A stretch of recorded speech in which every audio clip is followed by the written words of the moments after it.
সপ্তাহব্যাপী গণ আন্দোলন কর্মসূচির অঙ্গ হিসেবে মঙ্গলবার রাজধানীতে বিক্ষোভ মিছিল সংগঠিত করল সিপিআইএম দল। দলের পশ্চিম ত্রিপুরা জেলা কমিটির উদ্যোগে এই কর্মসূচি পালন করা হয়। এরই অঙ্গ হিসেবে এদিন রাজধানীর মেলার মাঠ থেকে একটি বিক্ষোভ মিছিল শুরু হয়ে শহরের বিভিন্ন পথ পরিক্রমা করে। এই বিক্ষোভ মিছিলের নেতৃত্বে ছিলেন সিপিআইএম রাজ্য সম্পাদক তথা রাজ্য বিধানসভার বিরোধী দলনেতা জিতেন্দ্র চৌধুরী।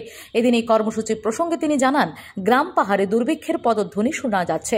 গত 6 মাস ধরে গ্রামে কোনো কাজ নেই। এই ক্ষেত্রে অস্তিত্বহীন সরকার বিকশিত ভারত নিয়ে বিভোর। এই পরিস্থিতিতে অবিলম্বে কাজ, খাদ্য, পানীয় জল, সেচ ও বিদ্যুৎ সংকট অবসানের দাবিতে দল এই আন্দোলন কর্মসূচির ডাক দিয়েছে, জানান সিপিআইএম রাজ্য সম্পাদক জিতেন্দ্র চৌধুরী।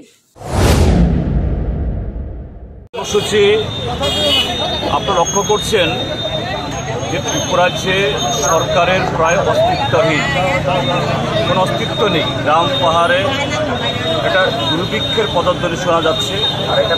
গত 6 মাস ধরে গ্রামে কোনো কাজ নেই, সরকার নির্বিকার।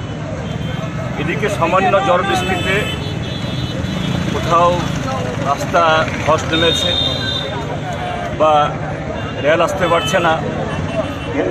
এখনও ঠিক সেরকম বৃষ্টি হয়নি, কিন্তু তারপরেও ত্রিপুরা রাজ্যে জ্বালানির সংকট অতীতের সমস্ত রেকর্ড ছাপিয়েছে। প্রত্যেকটা পেট্রোল পাম্পে 2-2.5 কিলোমিটার করে মোটরসাইকেল বা 3 চাকার এই অটো লাইন ধরে দিনের পর দিন অপেক্ষা করতে হচ্ছে। Bureau report, S Bharat live 24 hours.